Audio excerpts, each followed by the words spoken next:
Please stand by. Good day, everyone, and welcome to this Asian American Justice Center Asian Illinois Political Poll Conference Call. Today's call is being recorded. At this time, I'll turn the call over to Mr. Toby Chattery. Please go ahead, sir.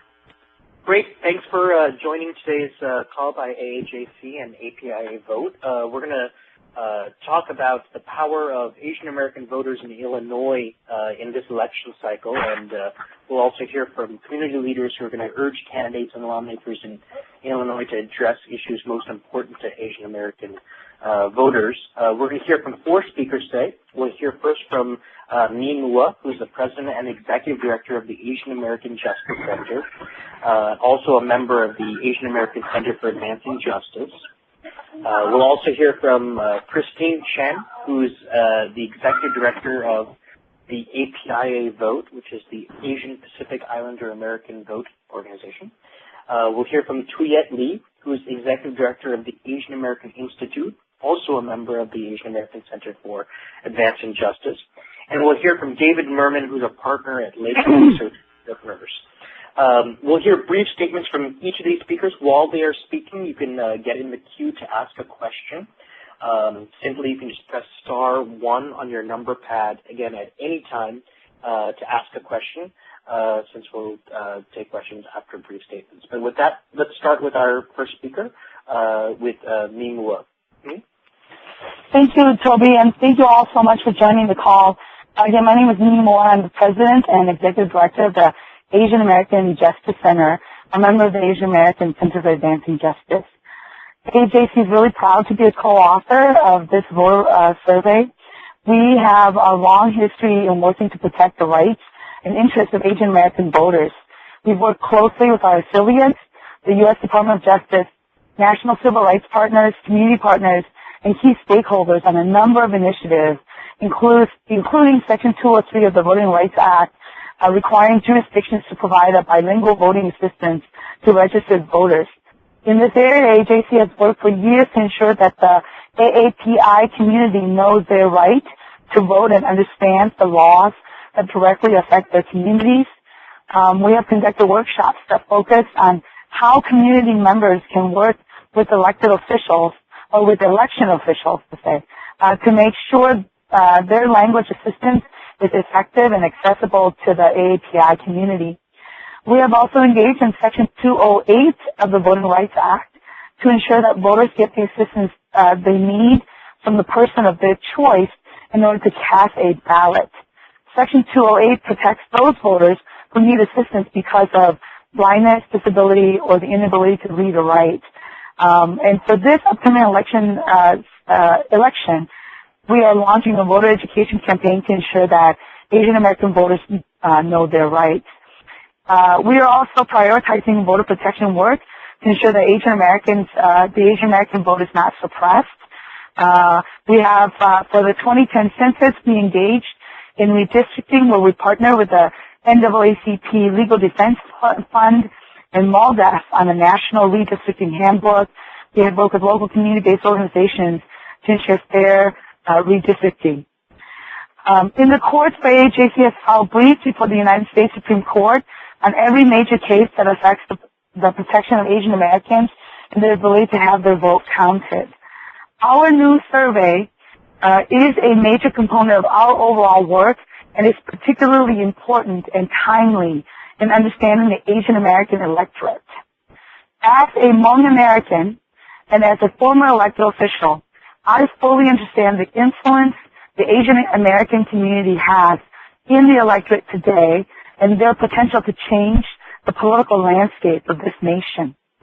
I also know from practice and experience that political leaders who embed a strategy to engage the Asian American communities as part of their core strategy will be rewarded by the margin of victory they deserve, and those who ignore us do so at their own peril. This survey brings to light and to the mainstream electorate the knowledge that many in our community has known for a long time. Asian Americans are the fastest growing minority group in the U.S.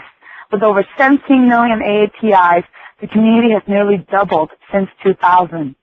It is widely known that there are high Asian American populations in states such as California, New York, and Hawaii. Yet the untapped secret is that the Asian American population is growing at an astounding rate, with approximately two-thirds of the states, 36, showing growth rates of over 50% since the last census, and many of these states play a pivotal role in determining the leadership in the White House and in Congress. We know that API voters can and will play an instrumental role in the swing states. There is still a lack of outreach from our political leaders and candidates. In the last 2 years, only 23% of AAPIs were contacted by the Democratic Party, and only 17% of AAPIs were contacted by the Republican Party. The current polls show that our next president will likely be determined by the slimmest margin. The leadership in Congress is also up for grabs, and as we head into this critical election, I call upon our leaders and future leaders to take note of the AAPI community. For this untapped community can make the difference for a candidate who wants to head to Washington or a party who wants to lead our nation in the White House or in Congress. And now I'm going to turn the microphone over to Christine Chen, the president of APIA Vote. Hi there. Asian and Pacific Islander American Vote is a national nonpartisan organization that works with partners, essentially, to mobilize Asian Americans and Pacific Islanders in electoral and civic participation at the national, state, and local levels. We are actually focused on developing new capacity to do this work with each of our local partner organizations. Asian Americans and Pacific Islander voters are the nation's fastest growing racial group and are expected to vote in record numbers this fall. And our voters will essentially support candidates who best engage Asian Americans, a demographic with increasing political clout. And overwhelmingly, majority of Asian Americans surveyed, nearly 5 out of 6 said that they will vote this November, and half of them are more enthusiastic than ever to vote. But there are barriers historically that we've actually had faced. Racial and ethnic barriers in immigration laws have historically prevented a large majority of Asians from becoming naturalized U.S. citizens and engaging in this democratic process. But in the last 60 years, we have seen positive changes, and the data supports the fact that Asian American and Pacific Islander communities are ready to exercise their right to vote. For example, the citizenship rate of naturalization of 58% is the highest of any major racial ethnic group. We're working essentially with our local community partners to eliminate barriers in training volunteers to be out in the field, to actually engage in our community. We're producing translated materials and essentially using existing networks within the Asian American Pacific Islander community to assist with limited English proficiency or first-time voters within our community. We've been going around the country conducting trainings, and we will continue to provide technical assistance to our local volunteers and community partners. And in addition, we are also being aggressive in working with 4 regional youth partners on the college level to kick off a youth vote campaign once September starts and school begins. So at this time, I'd like to go ahead and introduce Suette Lay, who's the Executive Director for the Asian American Institute in Illinois. Thanks, Christine. My name is Suette Lay. I'm the Executive Director, and this survey comes out at a very timely point, not only because of the census showing the growth of the Asian American community, but also because of the post-districting lines and the newly drawn district offers a lot of opportunities and for, a lot of shakeup to happen here in Illinois. And I think that while people may not be looking at us for the presidential race, there are a lot of very interesting congressional races that Asian Americans are a significant part of the electorate and can be a significant part of the margins of victories in those districts, and particularly the 8th and 10th congressional districts. AAI is a 20-year-old organization, and we conduct advocacy work through utilizing research, education, and coalition building. Over the last few years, we have formed a coalition of community-based organizations as our partners, both in the census and then further developed it as a civic engagement project. So right now there are 12 other organizations that we are working with to pull together a Get Out the Vote voter registration campaign for that we started in both for the primary this last March, as well as going into November. We're having a larger operation. The operation will include voter registration in a lot of the Asian American neighborhoods, such as Chinatown, the north side where there is a significant South Asian community, as well as in the suburbs where we're working with partners in the Korean and Lao and again Indian and Pakistani communities. One of the very exciting things that happened before the last primary was that Indian American voters were covered under the Voting Rights Act. So for the March elections, there were ballots translated into Hindi, as well as interpreters that were available at several polling sites that spoke other Indian languages.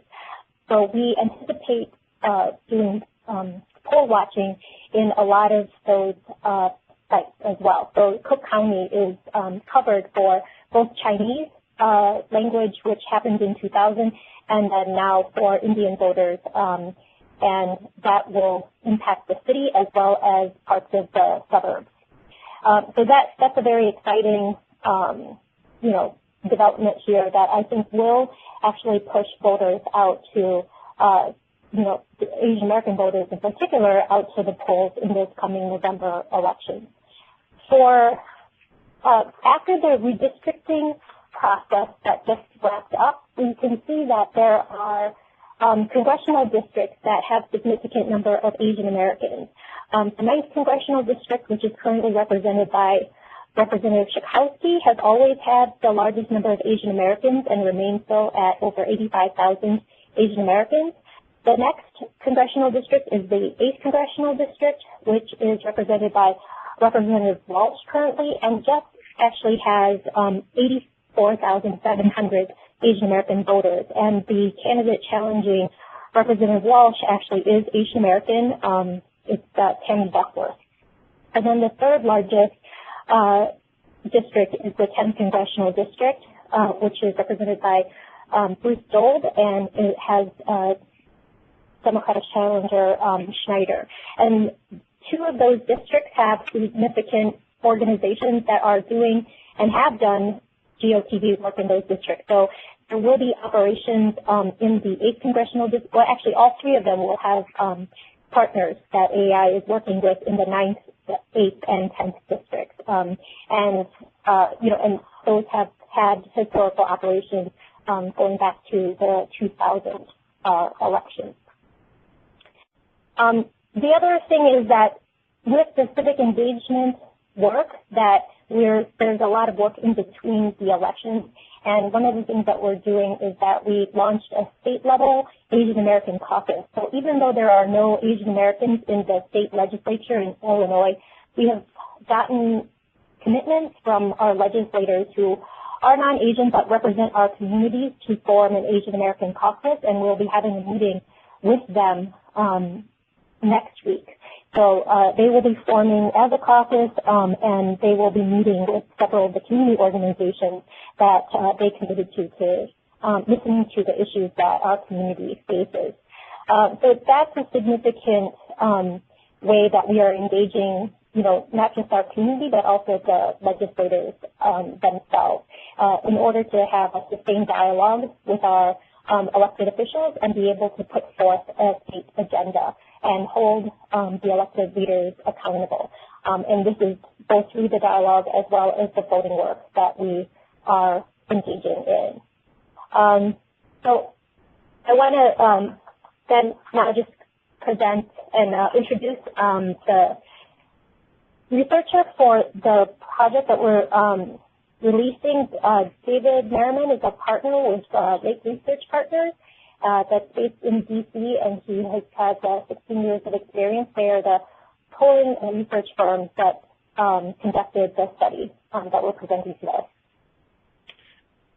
Great. Thank you, Jeff. This is David Merman, and want to also acknowledge my partner Celinda Lake and associate Shilpa Grover, who helped design and analyze this research. And of course, this is a study. It's actually a national study that we did of registered Asian American and Pacific Islander voters, and these are, not just Asian Americans, but folks who can and mostly do intend to vote in this election. So could have a significant impact in many of the ways that Jeff described in Illinois and elsewhere. We're going to look today at specifically the data from Illinois, where we took an oversample to supplement our national sample, and therefore we can report some data for Illinois. And for those of you looking at the slides online, you'll be getting, we can send out the full PowerPoint so folks can see the text summary here. I think in the interest of time, we're going to skip ahead and go to slide number 5 to start showing you the actual findings from the survey. But again, this is Asian American registered voters in Illinois. So if we turn to slide 5, we see, first of all, a very high likelihood that these voters are going to vote. 4 out of 5, just under 4 out of 5 Asian Americans report that they are almost certain to vote in the election this November. Another 13% probably.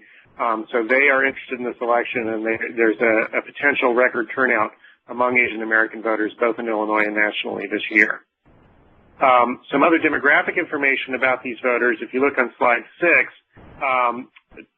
these are, of course, citizens and registered to vote, but 2/3 of them are immigrants. 65% of the Asian American voters in Illinois were born in another country. About 1/3 were born in the U.S. And of those who are immigrants, they predominantly immigrated as young adults or as adults. Only a small portion immigrated as children. So these are folks who also have roots in other countries and in many cases speak the language of other countries, and as well as being American citizens and very much intending to vote in this election.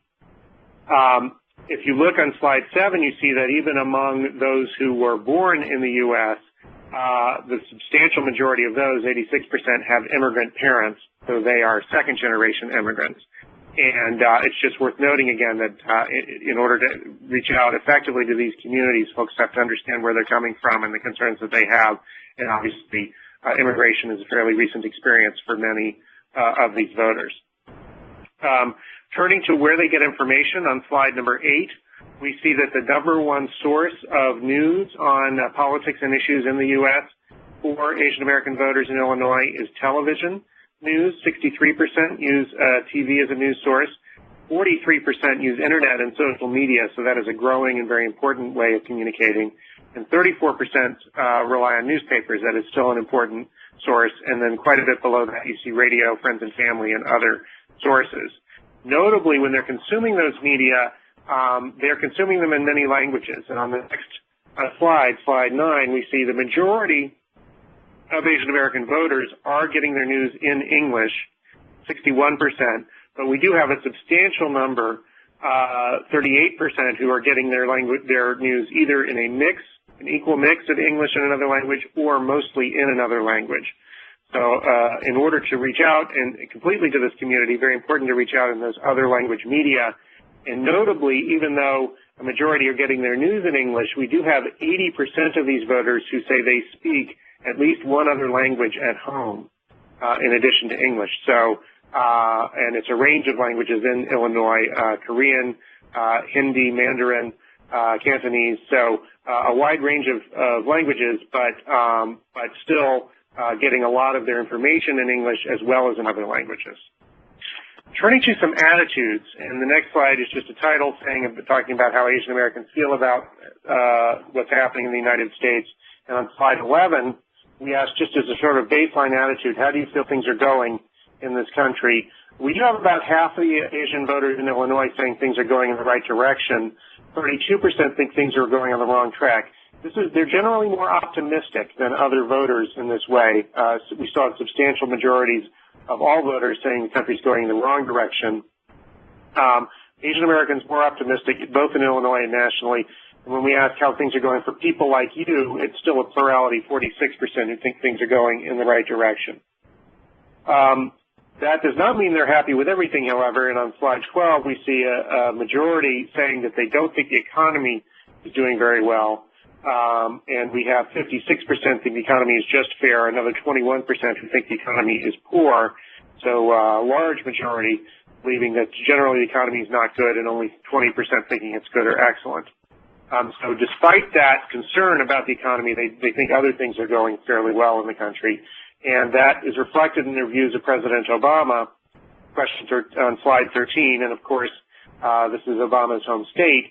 But it's generally positive views. This is also consistent with the national data on Asian American voters. In this case, 53% believe he is doing a good or excellent job.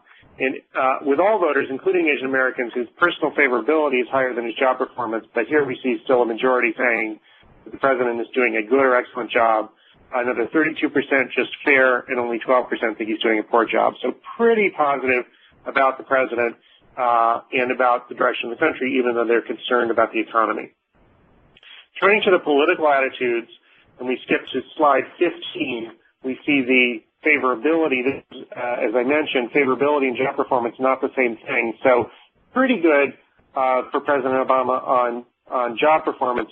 Quite strong on his personal favorability. 70% of Asian Americans in Illinois have a favorable view of the president. That is even higher than the generally positive view that Asian Americans have nationally, but it is 70% here in Illinois, 20% unfavorable. So quite strong in his favorability, and you see that's a whole lot better than Mitt Romney, who is viewed negatively by 49%, only 19% positive. So a net negative view of him. Notably on Romney, you have 33%, and this is several weeks ago now, but still 33% who did not have an impression of Romney, either good or bad. So there's still room for definition, both either positively or negatively, by those who reach out effectively to this community, particularly on Romney and whether he is a good alternative or not. But as of now, not doing too well. You see a similar divergence in their views of the Democratic and Republican Party, and again, in this state in particular, Asian Americans quite positive for the Democrats at 65%, generally negative toward the Republican Party at 60%. When we turn to the vote, this, not surprisingly, was the best of the states that where we oversampled Asian American voters, with 66% best for President Obama, 66% favoring him over Romney in the ballot. 10% choosing Romney, another 20% undecided. So there are still some play at the presidential level. Of course, this state is not as competitive at the presidential level, but Obama has quite a wide margin here. That is consistent with previous voting on slide 17. We asked how people voted in 2008, and we also have a majority, 58%, saying they voted for Obama at that time, 10% for McCain. 20% say they did not vote in 2008. Some of that is people who are newly eligible to vote. They've aged in, or they've reached citizenship, or maybe they're just more interested in voting this time, because of course we had most saying they were interested in voting this year. So the presidential race not as competitive, obviously, in Illinois, but the congressional level, and as Chuyet said, certain districts very, very important in this closely fought congressional election in Illinois. And we see on slide 18 that while Democrats have a clear advantage with these voters, there is a substantial undecided vote as well. 57% are favoring the Democratic candidate in their district, 16% the Republican candidate, so a big 40-point margin for Democrats, and a quarter, 24%, are undecided still, and still a lot of play then in the Asian vote. It could be relatively close if the Republicans consolidated those votes, or it could be a big blowout for Democrats in this community if they consolidated these votes. So quite a lot of room there to make a difference in these districts. And then turning to issues, and we're interested in sort of what are the reasons that these voters favor one party or the other. And we see that on a range of issues in Illinois, Asian American voters are really quite solidly behind the Democratic Party. In particular, they think the Democrats do better than the Republicans. This is on slide 19, that they're better than Republicans at treating all Americans fairly and equally, 64% to 9%, a huge advantage, and on standing up for the middle class, 63% to 15%. Not surprising that we see Democrats and President Obama stressing these themes. These are good contrasts for the Democrats, and it's true in this community as well.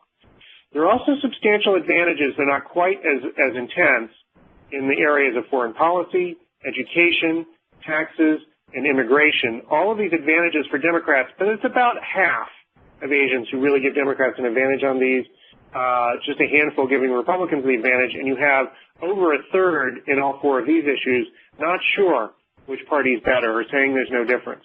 So again, there's a lot of room for definition, and of course, education, taxes, immigration, all very important issues to these voters, and notably foreign policy, where in some parts of the country Republicans do a little better. They do not do particularly better in Illinois.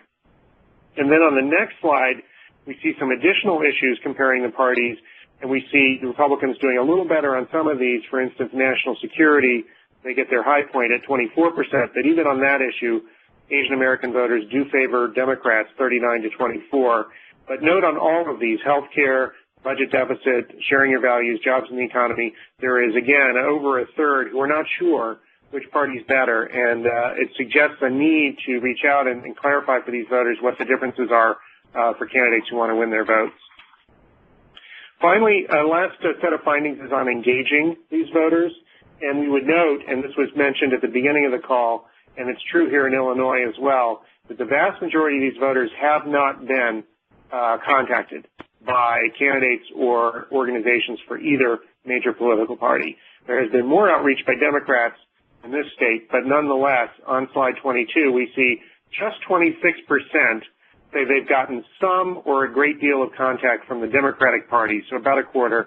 16% say a little, which we know as pollsters really means not, and then 50% say not at all. So really two-thirds not getting any contact, any significant contact from the Democratic Party. And on the Republican side, it's up to 75% not getting substantial contact. We only have 18% say they got a great deal or some from the Republican Party. So Republicans have really fallen short in their effort to communicate with these voters. But Democrats have too. They both have a lot of room to grow. We also asked about enthusiasm to vote this year. We do see an indication of positive enthusiasm on slide 23 with 42% reporting they are more enthusiastic than in previous elections. 32% say they're a little less enthusiastic, keeping in mind that people were, in Illinois in particular, were very enthusiastic in 2008, so not surprising to have some fall off from that, but still a plurality saying they are actually more enthusiastic to vote this year, 24% the same.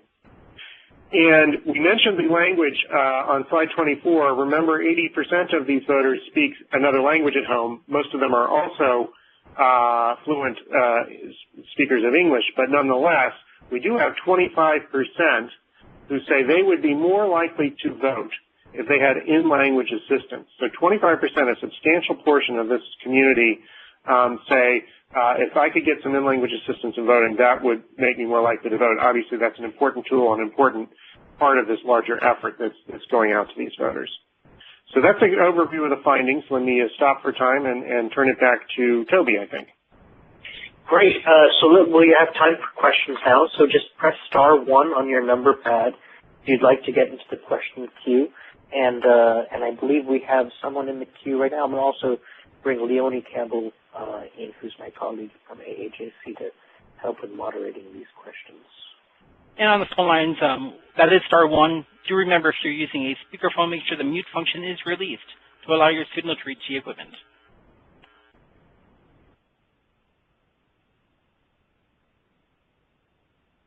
Do we have a first question in the queue? There is no questions at this time in the queue.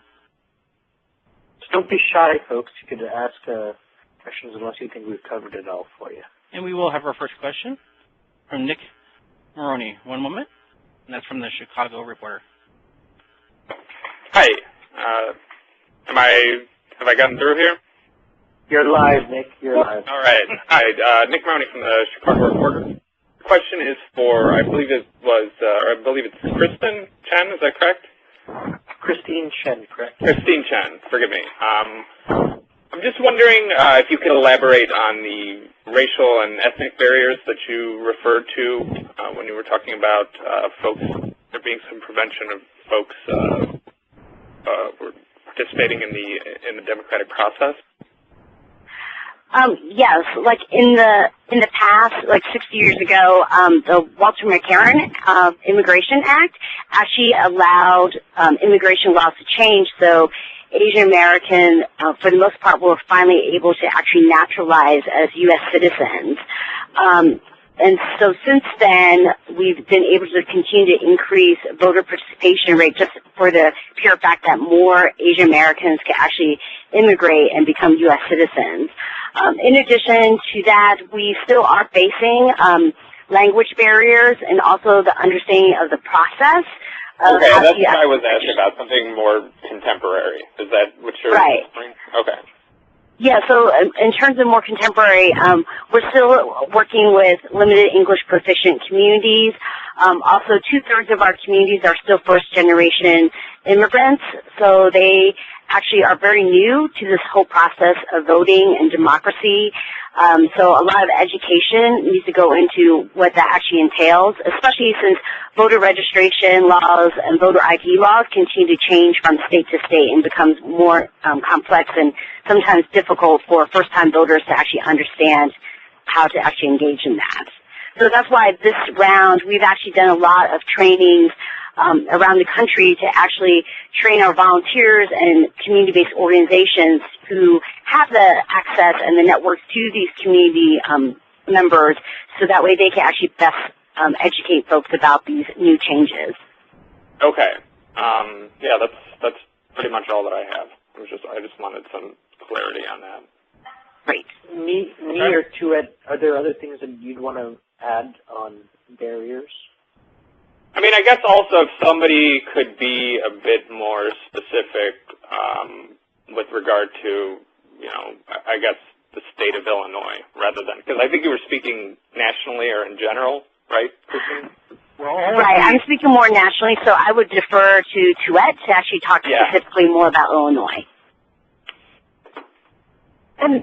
I think that, you know, one of the advocacy points that we have worked on is just making sure that these suppressive voter ID laws don't pass. And so we've been pretty successful here in Illinois that we don't have these more restrictive voter ID laws the way that we've seen other states in the country passing them.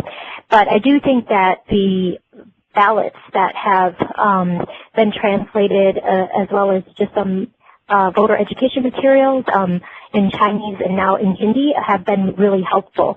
I think that, you know, just access to the polls has been very important. We had been hoping that Korean American voters would be included in this last round, but unfortunately they were not. So we're still doing advocacy work with the boards of elections so that they could do at least some of the materials in Korean. And so I think that's where you see a lot of community members responding that they would be more likely to vote if those materials were available to them, right? Because, you know, while they're getting the news and understand who they want to vote for in language, when they go to the polls, that is still a significant barrier to their voting. So the organizations that we work with have organized things like early voting days or just allowing people to know where volunteers are to help interpretation on the day of. But I think there was a lot of confusion when Illinois had, or I guess the nation had the provisional ballots and who could vote and how and those types of things. And so when we have done our poll monitoring, it's some of those things as well as even people bringing their own interpreters into the polls with them and judges themselves not understanding that voters are allowed to bring in any voters that or anyone that they want into the polls voting booth with them, right? And so we've seen people deny that type of interpretation access. Okay. And then just one last question. This is, I'm referring to the national, I guess, oversample or the first study that was done. There's a section here that says Asian Americans could provide the margin of victory in a number of states, Illinois being one of them. Illinois is, but for a long time has been a blue state. Is this in reference to We mean the congressional. In the case of right. Illinois, we're talking about the congressional races. Okay. Not very competitive presidentially, but in some of the other states where we did oversamples, such as Virginia, Nevada, in particular, potentially Florida, we did see, wide enough margins in the presidential vote among Asian Americans, where if you had obviously a close race in any of those states, they could provide the margin of victory. Okay, and I guess in particular, going just a little bit further, in particular those three districts that were mentioned, the 8th, 9th, and 10th, were those, Well, keep in mind that our data here are for Asian Americans statewide.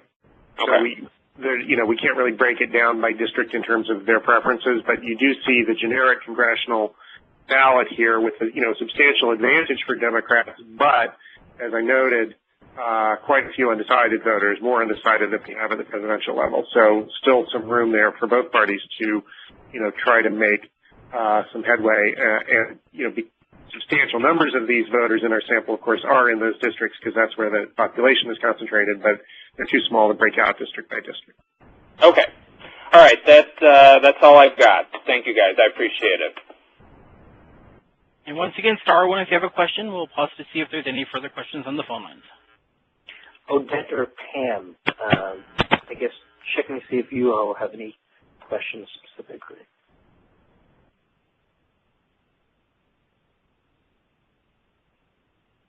And we do have another question on the phone lines if you would like to take that. Pam with Patch. Okay, we do have, excuse me, go ahead. Pam with Patch.com. Hello. Someone mentioned that there's a list of state representatives and senators who will be participating in a caucus. Is it possible to get a list of those representatives and senators? Yes. Yeah. I can send you that list if I can get your information. This is Sure. Yeah. Sure. And could you please say your name again? Tuette Lay, Tuyetle. Okay, I can contact you after the call. And then I had one other question, and that is, this kind of almost goes beyond the national election, but I cover Niles and Morton Grove, and my colleagues cover other suburbs such as Skokie and Des Plaines and Glenview, where there are really significant and growing Asian American populations. Yes. But there are no Asians that I can think of on any village boards or school boards or park boards or library boards, and I think that's kind of the grassroots level. This is more of a philosophical question almost, but what are you working towards, or what are you thinking about in terms of expanding Asian American presence on those entry points, if we can call them that, for elected office?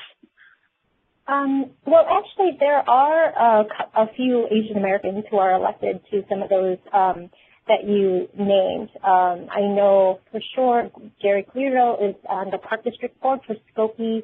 There have been trustees of Niles and Skokie, Pramod Shad, and there's another person whose name escapes me now. So there have been Asian Americans elected to those more local offices, as well as, a little further out is the Glen Ellen area, which has seen not only trustees, but also the mayor of Glen Ellen has been Asian American in the past. Lincolnwood has also had an Asian American mayor as well. So actually, I think on the more local level, Asian Americans have seen more successes in their elections rather than these more higher profile ones such as the General Assembly. And then of course Chicago saw its first Asian American alderman just a year ago. But I think that it's almost generational, I feel, in terms of the political empowerment of the communities. And I think the significant growth that the state has seen also gives people the momentum to, think about running more as the community becomes a lot more sophisticated with either Asian American PACs or organizations that are interested in just nonpartisan GOTV as well as more candidates interested in running for office. I think the aldermanic races had 6 Asian American candidates. I think for the last primary, there were a number of Asian American candidates. So I think there's a growing list, but you know, for whatever reasons, not all of them are necessarily successful. But I think it's definitely growing. And Pam, we'll also get you a little bit more information on this, but nationally, just as a, you know, to give you a sense of where things are at, you know, in the 2008 and 2010 election cycles, there were 6 to 8 Asian American candidates running for Congress. This year, the number has actually tripled to 25 challenger candidates, 1 running for the Senate, at least 2 dozen are contending for the House, which makes, obviously, Asian American candidates crucial in the balance to control Congress as well. There are probably some other resources as well if you want to look at how that compares to state and local races across the country as well, with respect to Illinois. Okay, thank you. So Odette actually has a question as well. She's recording, so she can't ask them directly. So let me present it to the team here. Odette's question is, she'd like to know what percentage of the voting population in Illinois do Asian Americans make up, and what percentage do they make up in the 8th and 10th congressional districts specifically?